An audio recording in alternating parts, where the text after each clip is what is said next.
No अर्हन्ताणं नमो सिद्धाणं नमो आयर्याणं नमो वज्रायणं नमो लय सपसागुणं येसो पंचनमुक्कारो सबभावपणसणो मंगलाणं च सभ्येसि परमं हवै मंगलम् ओम नमो हरते सर्वसमर्थाय सर्वप्रदाय सर्वहिताय सर्वाधिनाथाय कस्मै च नक्षत्राय पात्राय तीर्थाय पावनाय पवित्राय अनुत्तराय उत्तराय योगाचार्याय संपक्षालनाय प्रवराय आग्रेयाय वाचस्पतये मंगल्याय सर्वात्मनीनाय सर्वार्थाय अमृताय सदोदिताय ब्रह्मचारिणे तायिने दक्षिणीयाय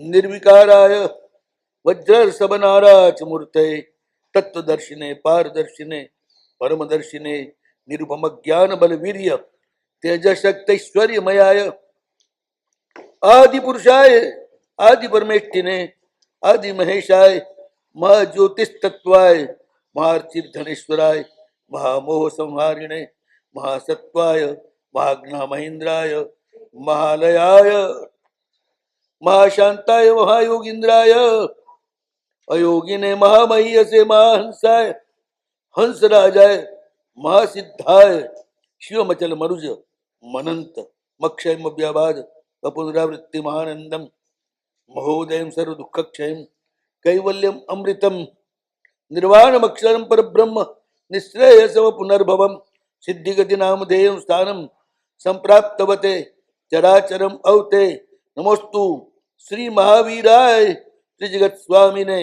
श्री वर्धमानाय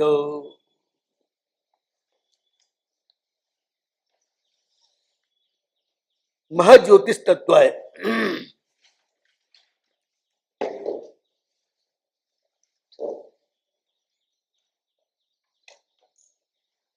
ध्यान में जाए ना योगी ज्योति दर्शन था જે જ્યોતિ બિન તેલ બિન બાતી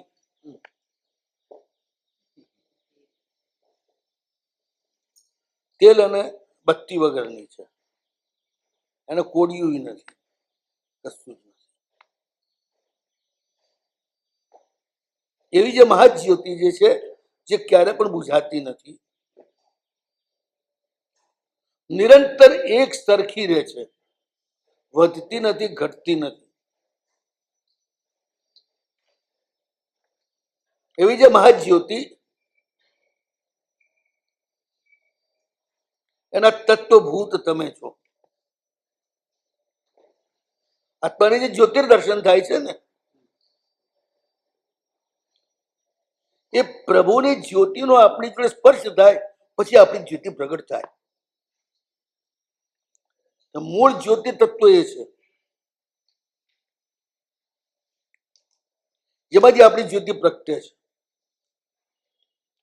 આપણી જ્યોતિ સિદ્ધિ નથી પ્રગટતી દીપકથી દીપક પ્રગટે ને એ સ્વયં પ્રગટિત દીપક છે અનાદિ સંસિદ્ધ દીપક છે એક તીર્થંકર જાય તો બીજા તીર્થંકર હોય છે હાજર હોય તે જ્યોતિ ક્યારે પણ બુઝાતી નથી એ રીતે હંમેશા હાજર જ રહેશે તમે ધ્યાનમાં જાઓ એનો સ્પર્શ થાય એ તમારી જ્યોતિ પ્રગટ થાય આ જ્યોતિ એટલે તેજસ સ્વરૂપ તેજસ શરીરના જ્યોતિ સ્વરૂપના દર્શન હોય કેવી રીતે જ્યોતિ તેજસ શરીરના પ્રભાવે તેજસ અને તીર્થંકર નામકરણના પુત્રો બે ભેગા આપણે જ્યોતિ દર્શન જે આ લોકો કે જે થાય હા એ આ તેજસ શરીરના પ્રભાવે હા અને એમાંથી પછી આપણી જ્યોતિ પ્રગટ થાય આપણું તેજસ શરીર છે ને એની અંદર એ જ્યોતિ રહેલી છે પાછી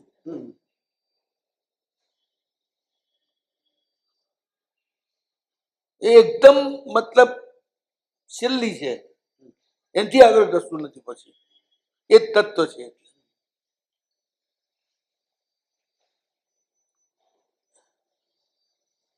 અને એટલે જ પછી મહારચિર ધનેશ્વરાય કહો મહારચિર દાનેશ્વરાય કહો મહાજી કિરણ અર્ચી એટલે જ્વાલા એક નાનકડી જ્વાળા, એને અર્ચિસ કહેવાય. અગ્નિ પાતળી, હા. પ્રકાશનું એક કિરણ કહો, અગ્નિની એક નાનકડી પતળી જ્વાળા કહો, એક જ વાત છે. અગ્નિશિખા કહો કે જે હા, પણ એકદમ પતલી.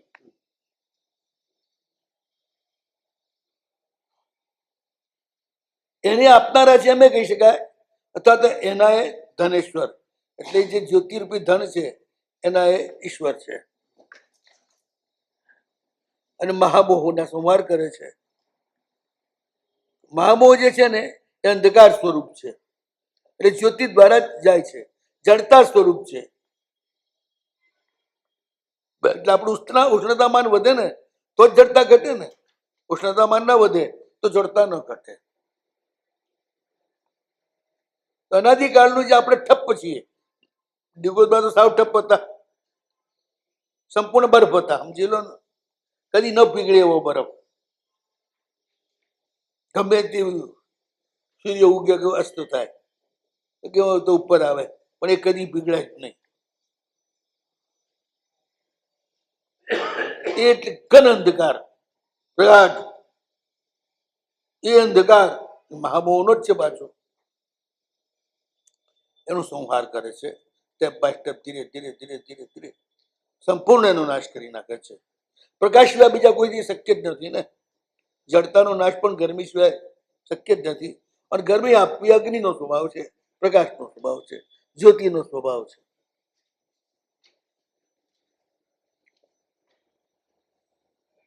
કે પ્રભુનું અસ્તિત્વ જ અગ્નિ સ્વરૂપ છે. એટલે શક્તિ સ્વરૂપ છે, ઉર્જા સ્વરૂપ છે. જેમ જેમ એમનો સ્પર્શ થતો જાય એમાં આપણું પણ ઉર્જામાં રૂપાંતર થતું જાય. મહાસત્વાય ગમે તેવી વિષમ આધ્યાત્મિક કે ભૌતિક પરિસ્થિતિમાં ધૈર્ય ન ગુમાવે એ મહાસત્વવાન કહેવાય. તો ભૌતિક પરિસ્થિતિઓમાં ધૈર્ય ન ગુમાવે, જેમ વિક્રમ વગેરે છે, અત્યંત સાત્વિક ગણાય છે, રામચંદ્રજી છે, સાત્વિક ગણાય છે. તે શું છે, ભૌતિક પરિસ્થિતિઓમાં ક્યાંય ધૈર્ય ગુમાવતા નથી. આધ્યાત્મિક સંઘર્ષ એમને નથી. ભૌતિક પરમાત્મા આધ્યાત્મિક અને ભૌતિક બંનેમાં ધૈર્ય નથી ગુમાવતા, એટલે મહાસત્વવાન. પેલા સાત્વિક, પ્રભુ મહાસાત્વિક.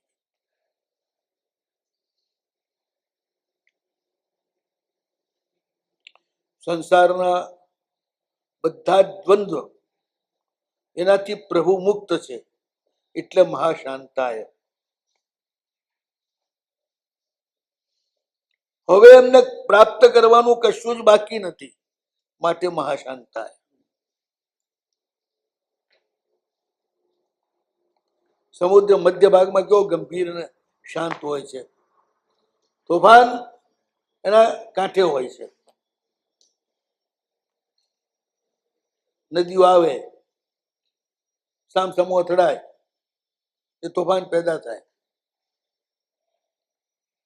પણ જ્યાં કશું જ નથી ત્યાં બિલકુલ શાંત નિસ્તંદ્ર સાગર છે.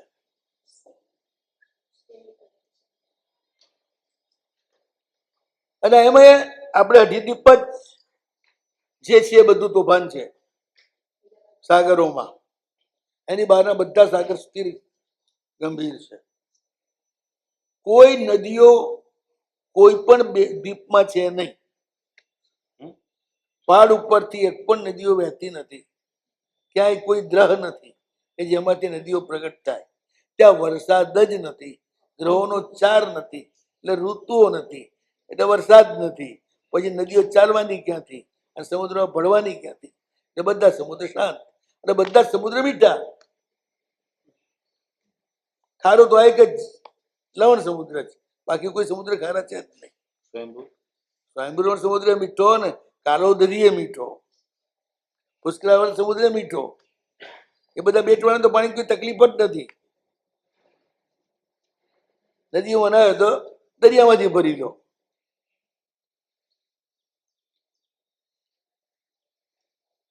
પછી ત્યાં પાક બધું આ જ પાણી દરિયાથી થઈ શકે. બધું બધું. એને જરૂર હોય તો પૂરી પાડી દે દરિયો. ખારો જ નથી ને. આ ખારો કઈ આખી ધરતી ધોઈને એનો ખાર બધી ખારો નથી. અબકારી યોની ખારી છે માટે પાણી ખારું છે. એટલે ઉત્પન્ન જ ખારું થાય છે.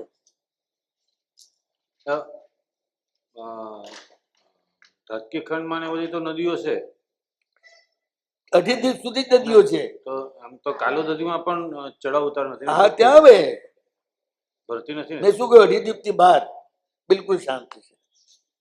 પહેલા જ કહ્યું જે છે 28 દિવસમાં છે ગતિ. 28 દિવસથી બહાર ગતિ નથી, જન્મ નથી, મૃત્યુ નથી, કશું જ નથી. તો ત્યાં પશુ પક્ષીઓ પાણી શું પીએ? બધા પાણી પીએ છે 28 નદી દિવસથી બહાર. તો નદી નથી તો નદીને શું મને લેવા દેવા છે? દરિયો છે ને કેવડો મોટો. વાવડીઓ હોય, તળાવો હોય, દ્રવો હોય, કુદરતી સ્વયં જમીનમાંથી ફૂટી નીકળે. વરસાદ ન હોય નહીં. ત્યાં આપણા જેવા દુરુપયોગ કરનારા નથી ને મનુષ્યો.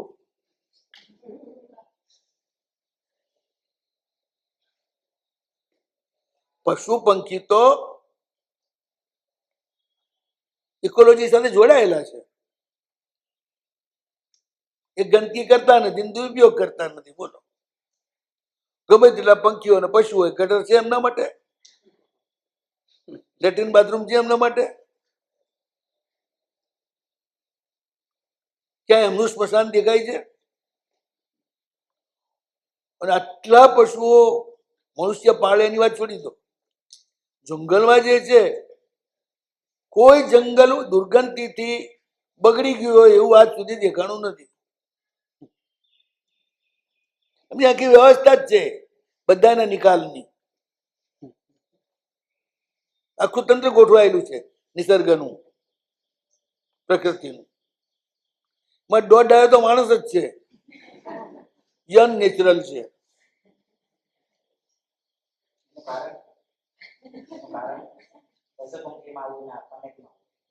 આપણે કહું છું દોઢ ડાયા છીએ, એટલે પશુ પંખી ડાયા નથી, દોઢ ડાયા. એ પ્રકૃતિની રીત પ્રમાણે જીવે છે.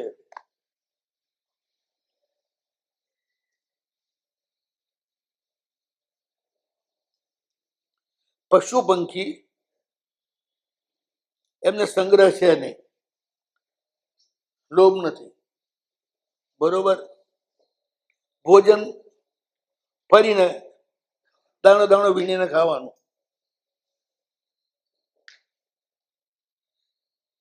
આહાર એમનો આહાર. નિદ્રા રાતે આરામથી કરે છે.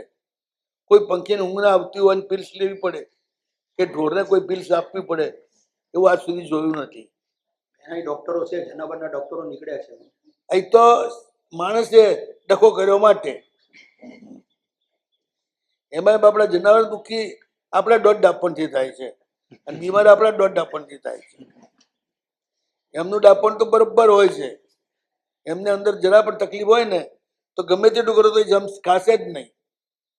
એ સીધા ઉપવાસ પર ઉતરી જશે. બહુ સરસ ઘાસ આવ્યું છે, બહુ ટેસ્ટી છે, માટે પાછું ખાઈ લઉં એવું નહીં કરે. આપણે તો તાવ આવ્યો હોય ને ત્યાં મોઢું જરા ખારું કરી દઉં એમ કહીને ખીચ્યું ખાઈ જશે, પાપડે ખાઈ જશે, અને બીજું કે આડોડું ખાઈ જશે. ઢોર એવું કશું નહીં કરે ક્યારે પણ. પરાણે તમે ખવડાવો તો આજ સુધી છે, બાકી નહીં તે ઉપવાસ પર ઉતરી જશે. નેચરલ છે ને એ લોકોને સહજ સંજ્ઞા છે કે કઈ રીતે જીવવું. આપણે સહજ સંજ્ઞાને ભૂલી ચૂક્યા છીએ આપણા ડાપણમાં.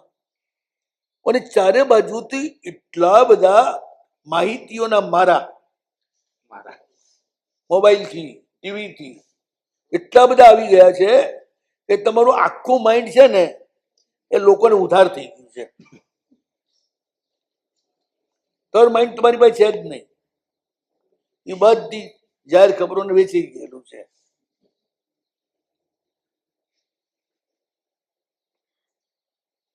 આ લગાવું રૂપાળું થઈ જઈશ, આ ખાવું હાજુ થઈ જઈશ, આ ખાવું જાડું થઈ જઈશ.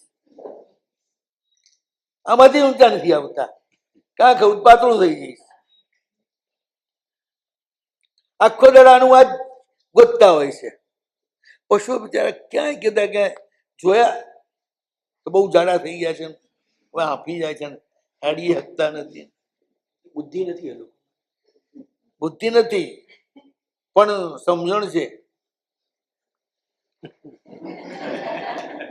વાત બરાબર. ના ના એવું નથી. જે ખાવા લાગ્યું એટલું જ ખાય. તારે જોવું જોજે ઢોર આટલું બધું લીલા છોડ હોય ને એમાંથી ખવા લાયક છોડ જ ખાશે, નહીં ખવા લાયક એક પણ છોડ નહીં ખાય. એ બધા છોડ એમને ઉભા રહેશે. સમજ છે. લીલા છમ હશે ને તો અડશે નહીં. એવું ઘણું છે. એકલું તમાકુ નહીં, હું ઘણી બધી ઔષધિઓ જોઉં છું જે અડતું નથી. સમજ સમજણ છે ને. બુદ્ધિ એટલે શું?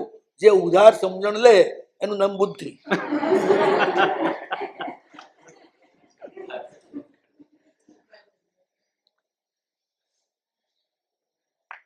કોઈ આપ્યું તમે આ પાડીને લઈ લીધું. આ એમ છે, આ કે આમ છે, તેમ છે, આ કે આમ છે, તેમ છે. ઉધાર. રેફ્રિજરેટર લઈ આવ્યા, પછી કોઈ જાહેર કર્યું રેફ્રિજરેટરમાંથી એટલી બધી હવા નીકળે છે ને કે જેનાથી ઓઝોનનું પડદો ચીરાઈ જાય. તો એ હવા ચાલી તો કેટલાય જણા એ વખતે રેફ્રિજરેટર કાઢી નાખ્યા.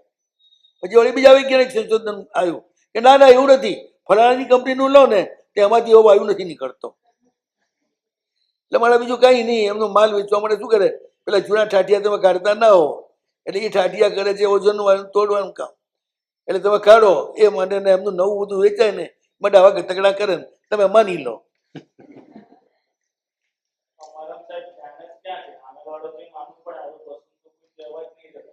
પણ બિનજરૂરી ચીજો લાવો તો પછી જ્ઞાન ના જ હોય ને. જરૂરી હોય એટલું હોય તો જ્ઞાન હોય.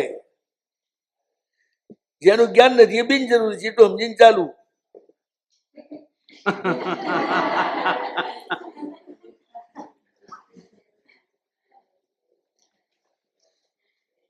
નાનું બાળક છે ને એની જરૂર શેની છે? માત્ર પાણીની, કોઈ ચીજની નહીં, માત્ર માના દૂધની. તો જન્મતા જ એનું જ્ઞાન થઈ જાય છે. માત્ર મમ્મીના દૂધની જ જરૂર છે એને. એના માટે એ જ છે બધું. પાણી ગણો, આહાર ગણો, જે ગણો એ બધું, ઔષધ ગણો, બધું એ જ છે. તો એને બરોબર ખબર છે કેમ લેવું એ. આવી ને સમજણ. બીજા મોઢું માટતું જ નથી એ. પરાણે મમ્મી બાટલી પકડાય વસ્તુ જુદી છે. નેચરલી એ નહીં બાટલી મોઢામાં લે. એને સમજણ છે કે મારા માટે મારી મમ્મી જ છે. અને મમ્મી છે જ માટે, મને મોટો કરવા માટે જ.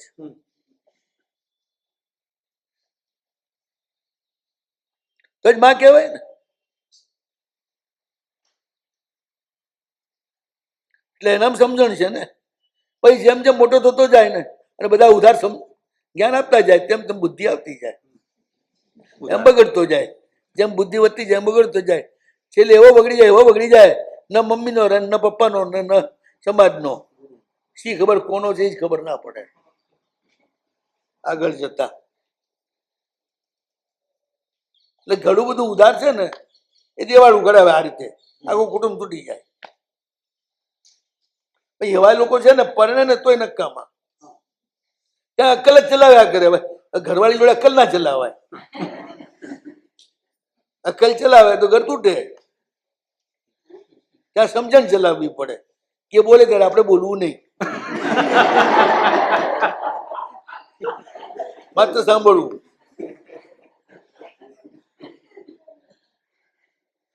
અને આ પાડી દેવી. બીજું એ કરું બરું કશું જ નહીં. એને એટલું જ જોઈતું હોય છે. તમે એને સાંભળો ને હા પાડો બસ, એટલે એને સંતોષ થઈ જાય. પછી આગળ તમે કરો કે ન કરો એ કોઈ જાસૂસ મુક્તિ નથી જોવા માટે. પછી એની ટાઈમ બી નથી હોતો. પણ વાત સમજણ જોઈએ ને. આ બધા સમજે એવા એને સમજાવવા જાય. હવે એ સમજાવવા જેવું હોય નહીં, એને સમજાવવા જાય, એમાં ઘર ભાંગે પછી.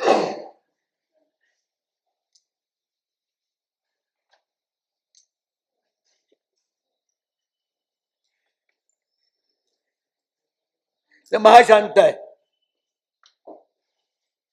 પ્રભુ પૂર્ણ રૂપેણ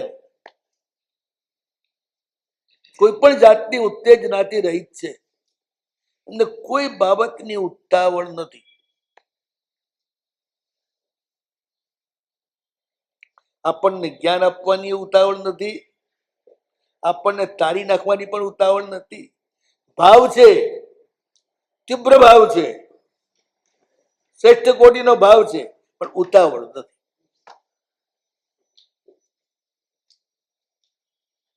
એટલે મહાશાંતાય મહાયોગીન્દ્રાય.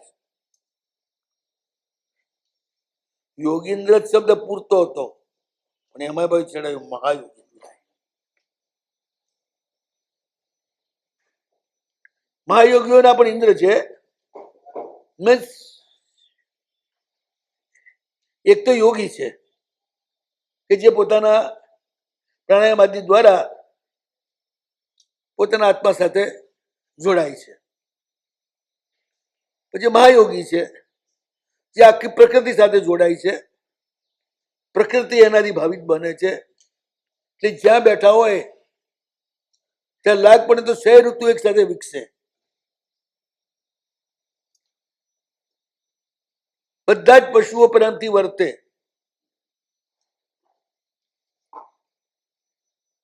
ગાય શિયાળના બચ્ચાને ચાટતી હોય, શિયાળ ગાયના વસડાને ચાટતી હોય, એવું વાતાવરણ ત્યાં સર્જાય. જે મહાયોગી હોય ને ત્યાં આખું વાતાવરણ પ્રેમમય થઈ જાય, સામરસ્ય થઈ જાય. એટલે આત્મતત્વ બળવાન થઈ જાય. એ જાતિગત જે સ્વભાવ છે એ દબાઈ જાય. જાતિગત સ્વભાવ છે કે વનસ્પત્યાહારી પશુ એ શિકાર છે, અને માંસાહારી પશુ શિકારી છે. એ શિકાર માંસાહારી ક્યારે માંસાહારીનો શિકાર ના કરે, એટલું યાદ રાખજો. માંસાહારી પશુ ક્યારે માંસાહારી પશુના શિકાર ન કરે, બને ત્યાં સુધી. હલકા પશુઓની વાત છોડી દો.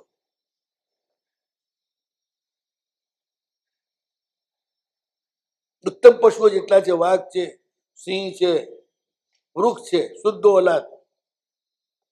વર્ણશંકર ઓલાદ નહીં. એમ આ વગેડો છે ને એ વર્ણશંકર ઓલાદ છે.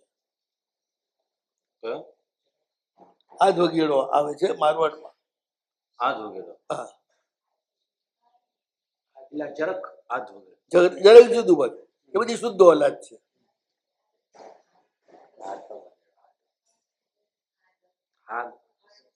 એટલે એવા પશુઓ છે કે જે કૂતરાઓને ખાય ને બધું ખાય, પણ મોટા ભાગે માંસાહારી પશુ માંસાહારીને ખાય નહીં, શાકાહારીને જ ખાય. કૂતરો પણ અડધો પોણો શાકાહારી છે ને, એટલે શિકાર થઈ જાય છે. એ વાત આપણે શું નામ કીધું છે? આ જ વગેડો એટલે વાઘ જેવો હોય, માં હોય ને બાપા હોય ને એવું જ બધું. પશુઓમાં આવું બની જતું હોય છે, સાંકર્ય એક સરખા પશુઓમાં. એવાની વાત છોડી દો જે કોઈને ના છોડે. બાકીની તો પશુ માંસાહારીને ન ખાય, શાકાહારીને જ ખાય. એ એનો સહજ સ્વભાવ છે ને. અને શાકાહારી જે છે એને બાળક પણ ખૂબ થાય, બચ્ચા પણ ખૂબ થાય, જલ્દી થાય ને ખૂબ થાય. સિંહને ઓછા થાય. બધા માંસાહારી પશુઓને બાળક ઓછા થાય નેચરલી. હા, અનનેચરલી વાત જુદી છે. આપણે જે જુમા રાખીએ ને પાળીએ ને તો એ લોકોના નેચર બદલાઈ જાય છે, કારણ કે એમને રહેવાનું નેચર થઈ ગયું ને નેચર, એટલે એમાં સ્વભાવ બદલાઈ જાય, તો વધારે બચ્ચાએ થઈ જાય અને અંદર અંદર ગરબડે થઈ જાય. પણ નેચરલી જે જંગલમાં રહેતા હોય એ બધા બિલકુલ આ રીતે જ રહેતા હોય. અને એવા પશુઓ જે છે જેનો સ્વભાવ છે ગાય બકરા આ બધાને મારીને ખાઈ જ જવાનો, અને એમાં કોઈની દયા નહીં કે નાનું બચ્ચું હોય તો છોડી દઉં, મોટાને જ ખાવું, એવું કશું નહીં. ગર્ભવતી ગાય હોય તો ન મારે, એવું કશું નહીં. પણ એ પણ જ્યારે એ મહામુનિઓના મહાયોગીઓના વાતાવરણમાં આવે એટલે આવા અહિંસક બની જાય બિલકુલ, અને કશું જ ના લે એવું બધું, અને ન શિકાર કરે એમની હાજરીમાં, શિકાર કરવા બહાર જાય, એમનું જે આખું રેન્જ હોય એની બહાર જાય, રેન્જમાં ન કરે, એટલે આખું વાતાવરણ એવું શાંત થઈ જાય યોગ મહાયોગીઓમાં. પ્રભુ મહાયોગીઓના પણ ઇન્દ્ર છે. કેમ કે મહાયોગીઓમાં આખી જે યોગ શક્તિ આવે છે ને એ પ્રભુમાંથી આવે છે,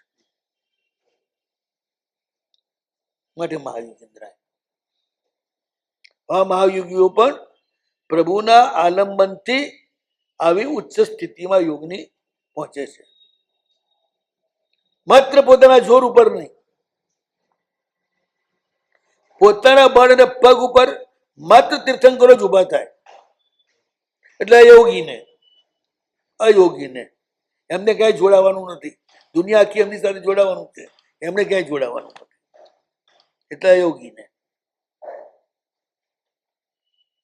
આપણે અયોગી ગુણસ્થાનકના હિસાબે કરીએ, ત્યાં મન નથી, વચન નથી, કાયા નથી, એના યોગ નથી, માટે અયોગીને એ વાત બરોબર છે. પણ તીર્થંકર પરમાત્માઓ જડ કે ચેતન કોઈની સાથે પોતે જોડાતા નથી, પણ આખા વિશ્વને પોતાની અંદર જોડી દે છે. એ કેન્દ્રમાં રહે છે, આખું વિશ્વ એમની સાથે જોડાઈ જાય છે. એટલે આપણો યોગ છે પ્રભુ સાથે, અને પ્રભુ અયોગ છે, એમને કોઈની સાથે જોડાવાનું નથી, નથી પૂતગલ સાથે જોડાવું કે નથી કોઈ ચૈતન્ય સાથે જોડાવું, કે એનું ધ્યાન કરશે ને આનું ધ્યાન કરશે, એ ધ્યાન કરીને પછી પોતે શક્તિ મેળવશે ને એમાં કોઈને કોઈ સાથે જોડાવવું પડે ને. એમણે અયોગ્યને એમને કોઈની સાથે જોડાવાનું નથી, એ સ્વયં સ્ફૂર્ત છે, પોતે પોતામાં જ રહે છે, ક્યાંય બહાર જતા નથી. ન પૂતગલનો સંગ ન કોઈ ચેતનનો અંશ રૂપે સંગ.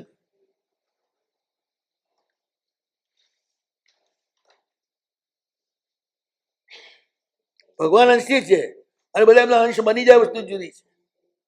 એમનો કોઈ સંગ નથી કોઈ સાથે.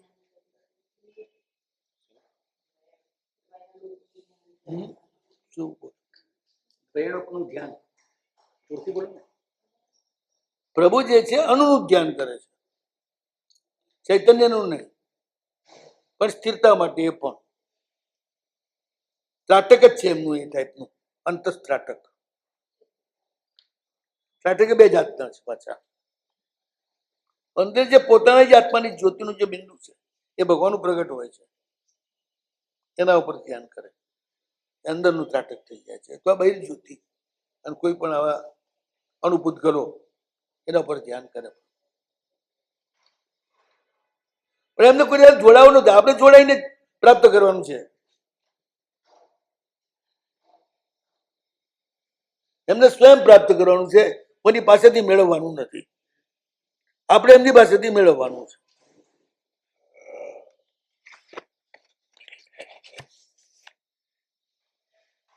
અને એટલે જ મહામહી હશે, મોટાઓથી પણ મોટા.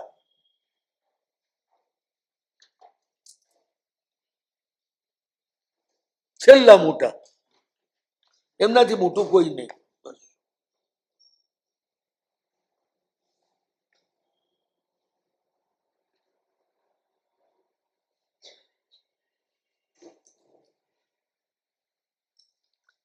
કોઈની ઉપમા આપી શકાય નહીં પ્રભુને કે કોના જેવા મોટા. રામ રાવણ યુદ્ધમ રામ રાવણ યોરિયો. એમ પ્રભુ કોના જેવા મોટા? તો એમના જેવા, એમના પોતાના જેવા મોટા, એટલે મહામહી હશે. મહિયાન શબ્દ છે ને, એનો મહી હશે થાય, મહામહિયાન, મોટા કરતા પણ મોટા. હિમાલય જ મોટો પહાડ છે, પછી એનું શિખર મોટામાં પણ મોટું. જનરલ હિમાલય 14,000 ફૂટ સુધીનો મોટો તો છે જ, એટલો આખા હિન્દુસ્તાનમાં, વર્લ્ડમાં એથી મોટા કોઈ નથી. પણ એની ઉપર જાય 31,000 ફૂટ સુધી મોટું એવરેસ્ટ શિખર, કાંચનજંગા 25-26,000, એમાં અલગ અલગ શિખરો છે બધા, સેંકડો શિખરો છે એના. એટલે પહાડમાં પણ મોટો પહાડ. આબુ ઉપર જાઓ તો આબુ તો છે જ મોટો, પણ પાછું અચલગઢ ચડો પાછું, એટલે મોટાથી મોટો થયો ને. ગુરુ શિખર ચડો તો એનાથી મોટો. ગુરુ શિખર 1,700 ફૂટ ઊંચું છે, દેલવાડાથી પાલીતાણા જેટલું ઊંચું. હા, 11 કિલોમીટરનો રોડ છે ગુરુ શિખરનો, જ્યાંથી ગુરુ શિખર શરૂ થાય. હા, આમ આમ પડતું છે. એ મહામહી હશે, મહાહંસાય. હંસ એટલે પ્રાણ, મહાહંસાય, જેમનો પ્રાણ સૌથી વિરાટ છે.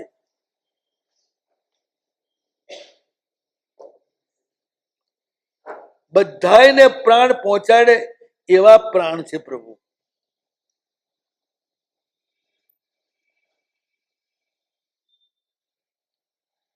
આપણે બધા પ્રાણ ગ્રહણ કરવા વાળા પ્રાણી છીએ. પ્રાણને આપણે ગ્રહણ કરવો પડે છે, એ બહારથી આવે છે.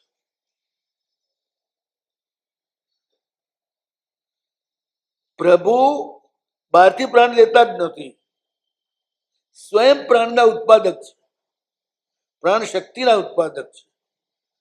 એમના તો પ્રદેશોમાંથી આખી પ્રાણ શક્તિ ઉત્પન્ન થયા જ કરે છે,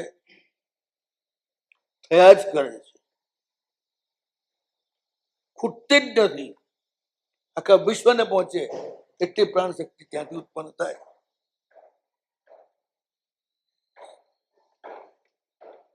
એ રીતે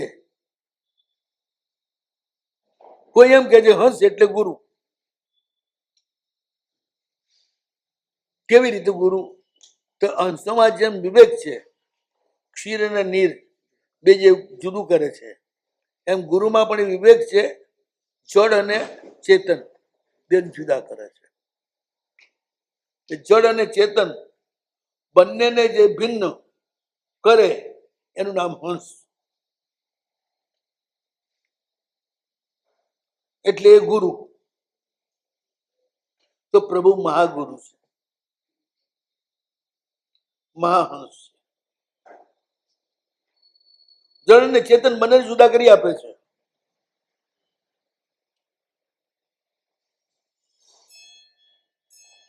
હંસની ચાંચમાં જ એવું કુદરતી રીતે અમ્લ તત્વ રહેલું છે. જેવું એ ચાંચ નાખે દૂધમાં તો ફટ દઈને દૂધ ફાટી જાય, દૂધ દૂધ અલગ થઈ જાય, પાણી પાણી અલગ થઈ જાય, દૂધ દૂધ બધું ખાઈ જાય. હંસ પાણી છોડી જાય, પાણી નાખે. એ હું તો પાણીમાં તો રહેવા વાળું છું, હું પાણી પીને શું કરું છું? 24 કલાક પાણીમાં જ રહું છું. મોતીનો ચારો ચરે, કાંકરા ના ચરે.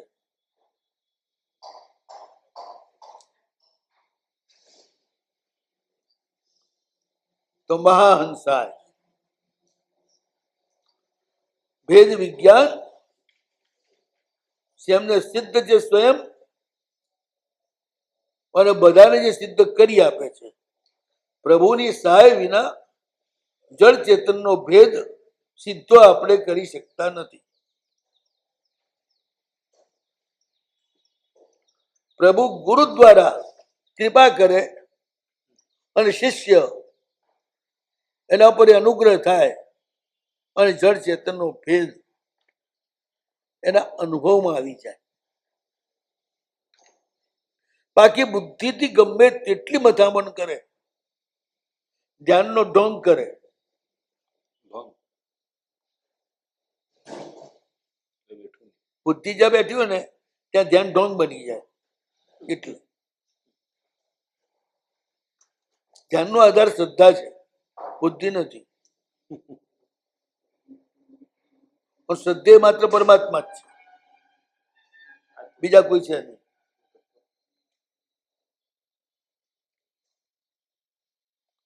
શ્રદ્ધે માત્ર પરમાત્મા, જેમને આત્મતત્વ સિદ્ધ થયેલું છે, જેનાથી તમને આત્મતત્વ સમજાય, બંધ થાય.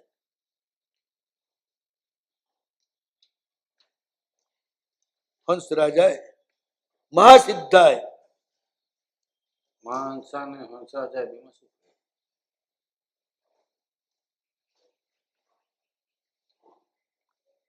એ મહાગુરુ છે એ, અને હંસરાજમાં એ ગુરુના ગુરુ છે એ. મહાગુરુ છે કારણ કે એમને કોઈ ગુરુની જરૂર નથી. હંસ રાજા છે એટલે એક બાજુ આધ્યાત્મિક દ્રષ્ટિએ હંસ એટલે પ્રાણ, પ્રાણના રાજા છે, પ્રાણ એમના કંટ્રોલમાં છે. એ અર્થ થાય એનો. અથવા હંસ એટલે ગુરુ, ગુરુઓના રાજા છે, પરમ ગુરુ એ છે. પ્રભુને પ્રાપ્ત થયેલા હોય એ બધા ગુરુ ગણાય. એ ગુરુના પણ જે ગુરુ છે એ હંસરાજ કહેવાય. પ્રભુની કૃપાથી જળ અને ચેતનનો ભેદ જેને થઈ ગયેલો છે એ ગુરુ કહેવાય. એ ગુરુઓમાં જે સૌથી મોટા છે એ મહાગુરુ કહેવાય. અને એ ગુરુના જે ગુરુ છે એટલે હંસરાજ કહેવાય. અથવા પ્રાણના રાજા છે, પોતાના પ્રાણ ઉપર પૂર્ણ કંટ્રોલ છે, માટે પણ હંસરાજા. મહાસિદ્ધાય પ્રાણ જેના કબજામાં એ જ સિદ્ધ પુરુષ થાય. પ્રાણની શક્તિથી જ બધા ખેલ બતાવી શકાય. આખા વિશ્વના બધા ચમત્કાર જે છે પ્રાણ જેનો બળવાન છે એ કરી શકે. એ કુદરતમાં બધા ફેરફાર કરી શકે.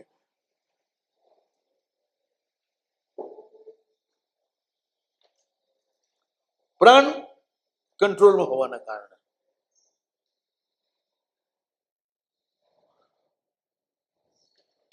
પ્રકૃતિમાં એક નિયમ છે, જેમ ધરતીથી તમે ઉપર જાઓ ને એમ દરેક વસ્તુનું કદ નાનું થાય. પહાડમાં જન્મે જે પહાડમાં જ રહેતા હોય, પહાડમાં જ જન્મે એ બધા ઠીંગણા હોય. ગોરખાલો, શેરપાકો બધા ઠીંગણા હોય. વિકાસ ન થાય. મેદાનમાં લોકો એકદમ લાંબા, તગડા, મજબૂત ને પંજાબ ને પાડમે ને બધું મેદાન છે, ત્યાંના લોકો કેટલા લાંબા હોય છે.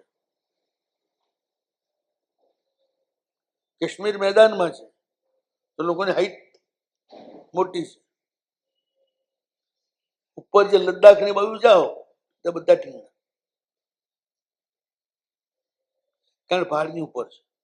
એ પહાડની ઉપર બધું નાનું થાય, ઝાડ પણ નાના થાય, એના ફળ પણ નાના થાય. કેરી આપણી નીચે આવડી મોટી થતી હોય તો પહાડ ઉપર એટલી નાની થાય. જેમ ઉપર જાય એમ નાનું થતું જાય. આ પ્રકૃતિનો નિયમ. પણ એવા પણ મહાયોગી હોય કે પ્રકૃતિ ઉપર પ્રભુત્વ હોય, એમનો જે બગીચો હોય એમાં એમની ઈચ્છા શક્તિના કારણે નીચેની કેરી કરતા ડબલ મોટી કેરીઓ થાય.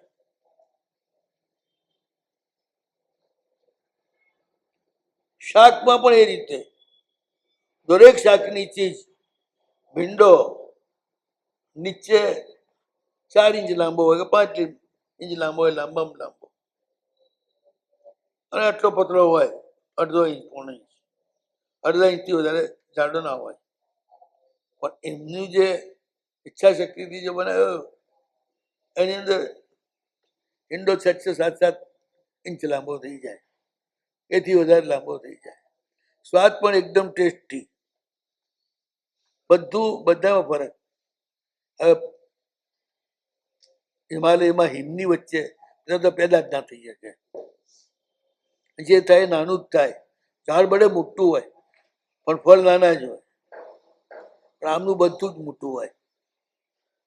એનું કારણ પ્રાણ ઉપર પ્રભુત્વ છે. પ્રાણ ઉપર પ્રભુત્વ પ્રભુના બળથી જ આવે છે. રાજા પ્રાણના એ જ છે. એટલે એમનું આલંબન લઈએ તો આપણા પ્રાણ ઉપર આપણું સ્વામિત્વ આવે, આપણો કબજો આવે.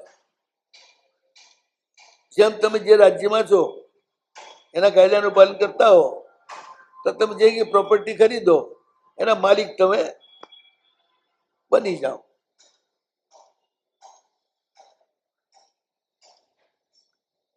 એવી રીતે આમાં પ્રભુના રાજ્યમાં એમના કાયદાનું પાલન કરો છો એટલે ભાઈ તમે તમારા સંસારના માલિક બની શકો છો.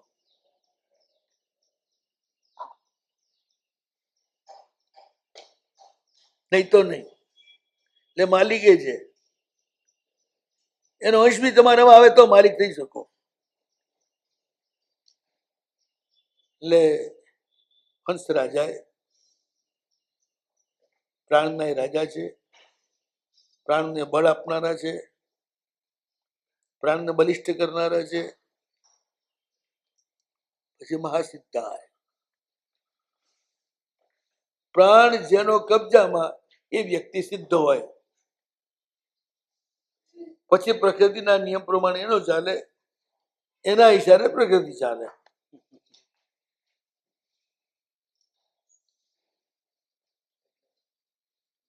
પાણી ન હોય ત્યાં પાણી થઈ જાય,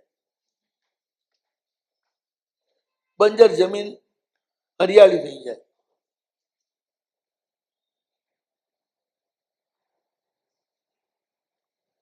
પ્રકૃતિમાં મોટા ફેરફાર આવી જાય, બધી વસ્તુ આપોઆપ સુખ થઈ જાય.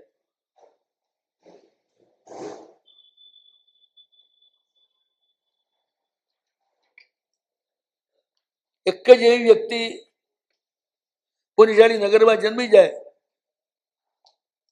તો બધા જોશીઓ ખોટા પડી જાય.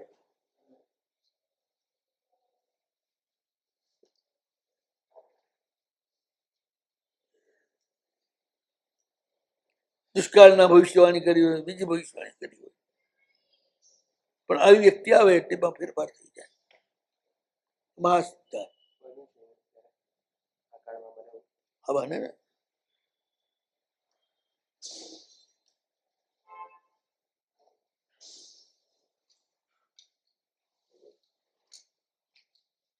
ભયંકર દુષ્કાળ હોય અને એમનો આશીર્વાદ મળે, કલાકમાં દુષ્કાળ સુકાળમાં ફેરવાઈ જાય, 3 કલાકમાં. શંકરાચાર્યજી નીકળ્યા એક બીજા વિસ્તારમાં તમિલનાડુના, ત્યાં ભયંકર દુષ્કાળ, લોકોને પાણી પીવાના પણ ફાંફા. અને રસ્તામાં એક તલાવડી આવી, પાણી લગભગ સુકાવા આવેલું, હજારો માછલા ખતબદી એમાં તર પડે, હર મિનિટે એકાદું માછલું મરી જાય તર પડતું, એવી હાલત. શંકરાચાર્ય જોયું ને એકદમ જબરદસ્ત, એમને આંચકો લાગી ગયો. એટલે તરત છોકરાઓને બોલાવીને કહ્યું કે આ તલાવડીને પાણીથી ભરી દો. જેથી આ જીવો શાંતિથી જીવી શકે. પેલા કહ્યું બાપુ પીવાના પાણી નથી ને અમે માછલાને પાણી આપીએ, તો કે જો હું કશું સાંભળવા માંગતો નથી. પ્રેઝન્ટ અત્યારે આ તરફડી રહ્યા છે ને એ જ મારી સામે છે, અને એમને કેવી રીતે સુખ આપવું એટલું જ મારી સામે છે. તમે કોઈ અત્યારે તરસથી તરફડી રહ્યા નથી, આ તડફડી રહ્યા છે અને મરી રહ્યા છે.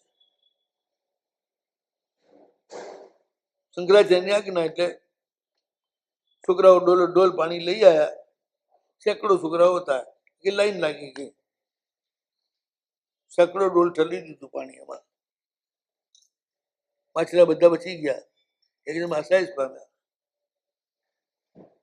શંકરાચાર્ય આશીર્વાદ આપ્યા, તમે આજે કામ કર્યું છે બહુ શુભ કર્યું છે, બધું સારું થશે. 3 કલાકમાં ભયંકર ગડગડાટી સાથે ક્યાંય કોઈ જાતના ઈશારા વિના, કોઈ જાતના સંકેત વિના એટલું પાણી પડ્યું, બધા તળાવ ઓવરફ્લો થઈ ગયા. એ એરિયામાં જેટલા તળાવ થાય અને નદીઓ ચાલુ થઈ ગઈ, બધી પાણી પાણી થઈ ગયું. લોકોને 500 ડોલ પાણી આપ્યું હશે, એનું કરોડો ડોલ રૂપાંતર થઈ ગયું. આ મહારાજની આજ્ઞા, એના પાલનનું આ ગુણ. એટલે આ પ્રકૃતિથી ઉપરનું કહેવાય. પ્રકૃતિમાં વરસાદનો ગર્ભ બંધાય, પછી પાકે, અને પછી બચ્ચા થાય એટલે વર્ષે. તો મનુષ્યના જેટલો કાળ છે ને લગભગ 7 મહિના છે, આપણો 9.5 મહિના છે. 9 મહિનાને અઠવાડિયું. પાણીનો કાળ છે 7.5 મહિનાનો. ગર્ભ બંધાય, પાકે, બધું થાય ત્યારે 7.5 મહિને વર્ષે. પણ આ ઉત્કૃષ્ટ જયારે કાર્ય થાય, ગુરુની કૃપા ને એના દ્વારા પરમાત્માની કૃપા થાય, ત્યારે જે 7.5 મહિને જે આખી ક્રિયા થાય છે એ 3.5 કલાકમાં થઈ જાય. ગર્ભ બંધાઈ જાય, ગર્ભ પાકી જાય, અને પછી ગર્ભ વરસી પણ જાય અખૂટપણે.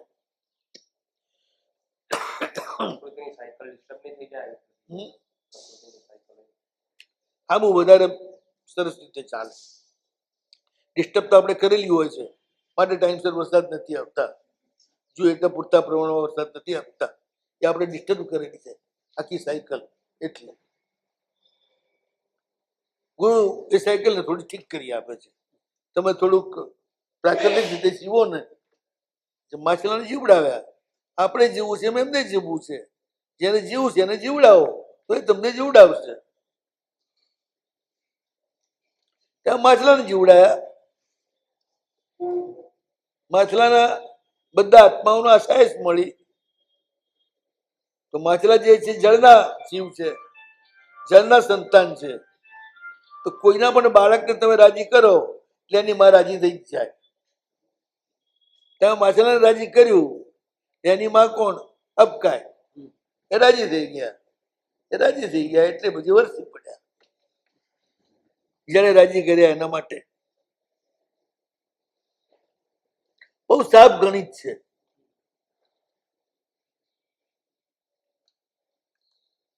જે બાળક તમારા હાથમાં નાનું, એનું આખું કુટુંબ તમારા હાથમાં.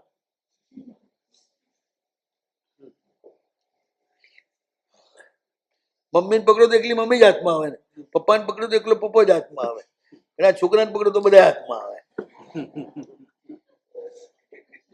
બરાબર છે, આપણે એ જ કર્યું. એ જ કરવું જોઈએ. હોશિયાર માણસ એ જ કરે.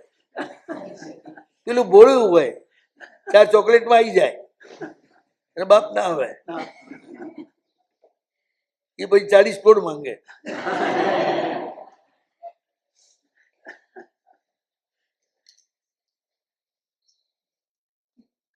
એમ જલચર જે છે એ જળના સંતાન છે, એટલે તમે એને સુખ આપો એટલે જલચર પ્રસન્ન થઈને આપો. હા, ફટાફટ આખી પ્રકૃતિમાં ફેરફાર થઈ જાય.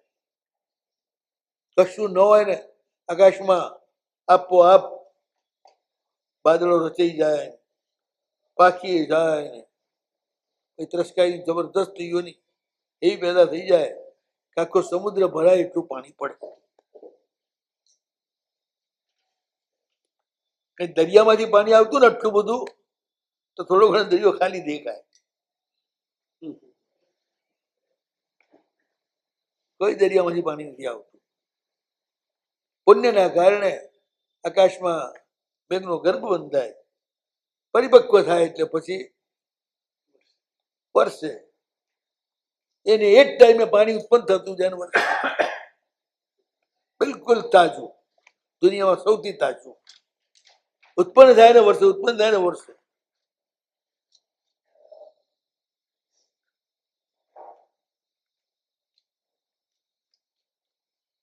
ઉત્પન્ન થાય છે.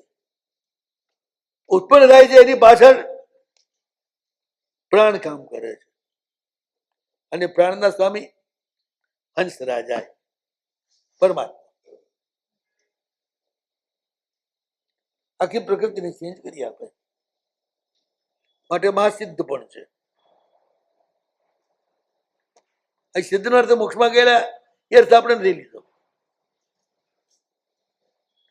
દુનિયાની બધી જ કળામાં શ્રેષ્ઠતમ સિદ્ધિ એમની પાસે છે. એમના જેવું બળ કોઈનું ના હોય, એમના જેવો અવાજ કોઈનો ના હોય. ધીર ગંભીર ખરજનો જ અવાજ ભગવાનનો,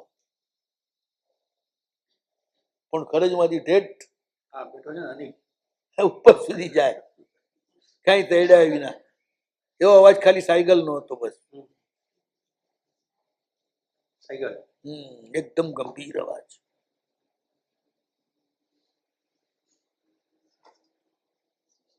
અમિતાભનો બચ્ચન સાવ ધીમે બોલે ને તો ત્યાં સુધી સંભળાય આ બધું આપને ક્યાંથી ખબર એવો અવાજ. આપને ક્યાંથી ખબર પડી? આંખ કાન ખુલ્લા છે, બંધ નથી.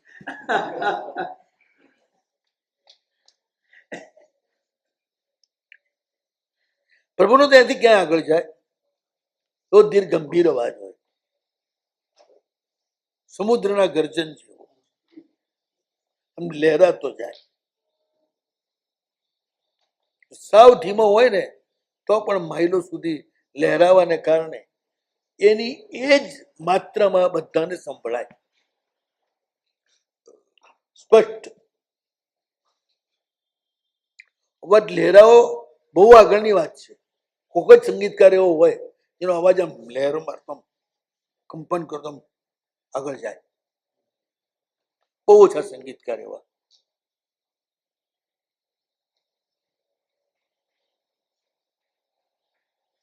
કોઈ મળ્યા છે? હમ કોઈ એવા મળ્યા છે? દીનાનાથ સાવ ધીમો અવાજ પણ લહેરાતો જાય. આખા રાણકપુરના મંદિરમાં કોઈ પણ ખૂણે બેઠા હોઈએ અને દીનાનાથજી ગાતો ને સંભળાય.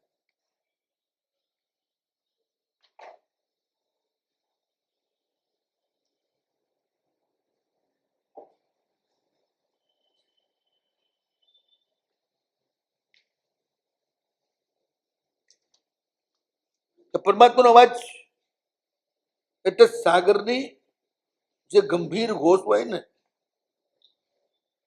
તોફાની ભરતી આવે ત્યારે નહીં, ચાલુ ભરતી હોય ને ત્યારે એક અવાજ આવતો હોય છે. માઇલો સુધી અવાજ આપણને સંભળાય. પણ કિનારે બેસો તો પણ એ જ માત્રામાં સંભળાય, એટલે દૂર બેસો તો પણ એ જ માત્રામાં સંભળાય. નાનો મોટો ના થાય.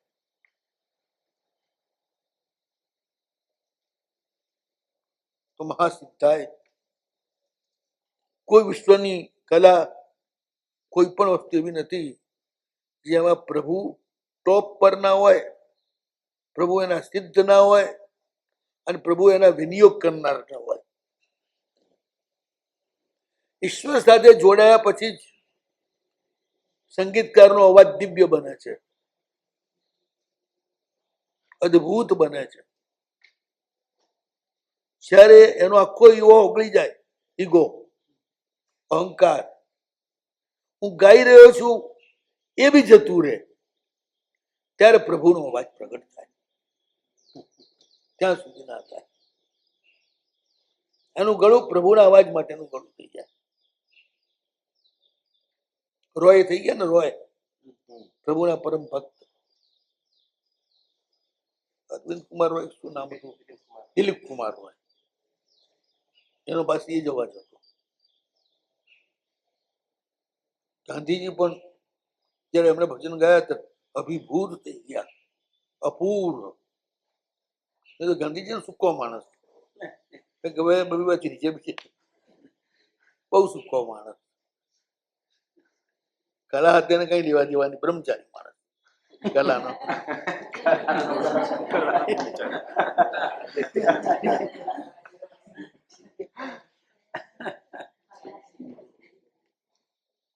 પણ જયારે દિલીપ કુમારનો અવાજ સાંભળ્યો, આ તો કોઈ સ્વર્ગીય અવાજ છે. ટાગોરે પણ એ જ કહ્યું, આ કોઈ માણસનો અવાજ નથી. ગાય ત્યારે